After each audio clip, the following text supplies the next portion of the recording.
السلام عليكم. ازيكم حبايبي؟ يا رب تكونوا بخير. وصفتنا ان شاء الله بطاطس الصغيره بسلقها وبحمرها، والسمك البوري شويه في البيت في الفرن من غير دخان ووجع قلب. عملته باسهل طريقه. يلا بقى بينا على الخطوات. البوري بقى رخيص الايام دي، الحقوا بقى توه كده وشوه. انا جبت 4 سمكات بوري، غسلتهم كويس جدا وشلت قلبهم ونضفتهم. جبت بصلايه مقطعاها مكعبات صغيره، وجبت جزرتين بشرتهم، وطماطمتين مقطعاهم برضو قطع صغيره، و3 فصوص توم قطعتهم حلقات، وملح وكمون وشطه وبابريكا. وضفت بقى البصل والجزر، حطهم بقى في بوله كده. بشر الجزر حلو قوي في شوي السمك. وهضيف الطماطم المكعبات والثوم الحلقات. ضفت المكونات دي كلها كده مع بعض. هضيف بقى البهارات، شطه وكمون وملح وبابريكا، معلقه كبيره من كل البهارات. هجيب ليمونتين كبار واقطعهم كده حلقات ومكعبات برضو، واجيب بقى حبه زيت صغيرين كده على الخلطه الجميله دي، واقلبها كده مع بعض عشان تندمج مع بعضيها. وادعكهم بايدي كده كويس جدا عشان المكونات كلها تندمج مع بعضيها. كده بقى المكونات كده جاهزه. هجيب بقى السمكيه وافتح بطنها، احط حبه كده من الخلطه الجميله دي.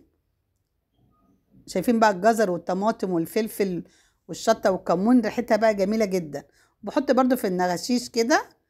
بشرب بقى البوري بالخلطه الجميله دي، واحشي بقى الحشوه دي وادبلها برضو من بره ومن جوه كده.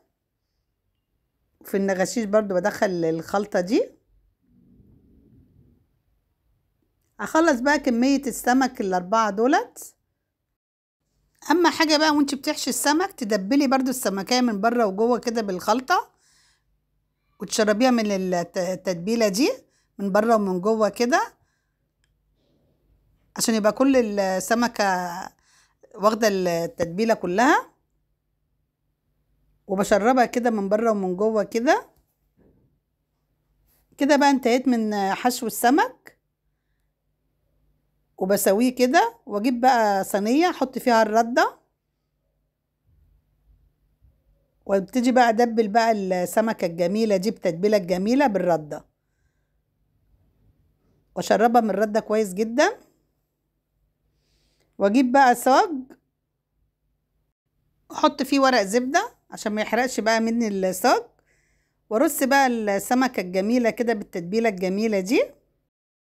بدبل السمك بالرده كويس، وبرصصه بقى كده عشان لما اشوف الفرن يبقى كله واخد اللون الشوي المظبوط. دي اخر سمكية هدبلها بالردة كده. كده بقى انتهيت من تتبيل السمك بالردة.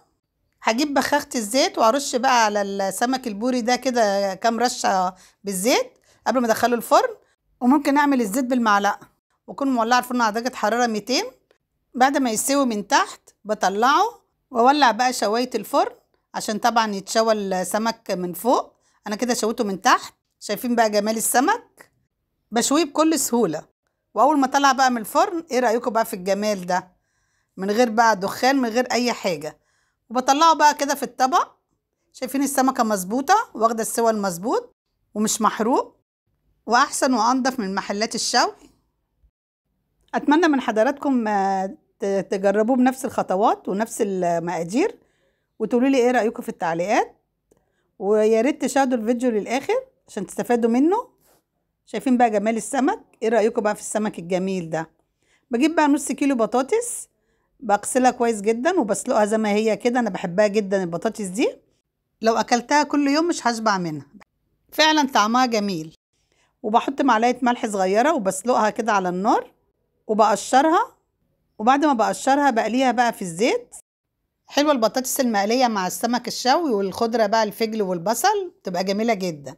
وبحمرها بقى كده في الزيت لحد ما تاخد اللون الذهبي الجميل ده.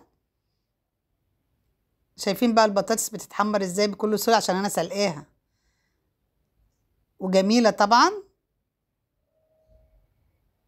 وبقلبها بقى كده على الوش التاني.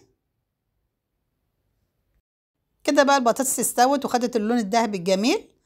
هطلعها بقى في الطبق كده وهي سخنة بقى بتتاكل جميلة جدا. اتمنى تجربوا الوصفة دي وتقولي لي ايه رأيكم. برش عليها بقى ملح وكمون وشطة وفلفل. ايه رأيكم بقى في البطاطس الجميلة دي؟ السمك طبعا ما بحطوش في مية، بعصر عليه ليمونتين كبار وبغطيه طبعا. جربوا السمك الشوي كده بتعصروا عليه ليمون وقولوا لي ايه رأيكم. لو حضراتكم استفدتوا من الفيديو يا ريت لايك وشير للفيديو. ودي قناتي مطبخ سما واسهل الاكلات. اتمنى الاشتراك في القناه وتفعيل الجرس لو يوصلكوا كل جديد. فتحت بقى السمكايه، ايه رايكم بقى؟ واخد السوا المظبوط ومستوي وريحته جميله ونضيف وطعمه جميل جدا. ايه رايكم بقى في الجمال ده؟ وده بقى الشكل النهائي للسمك والبطاطس. وبألف هنا عليكم يا حبايبي.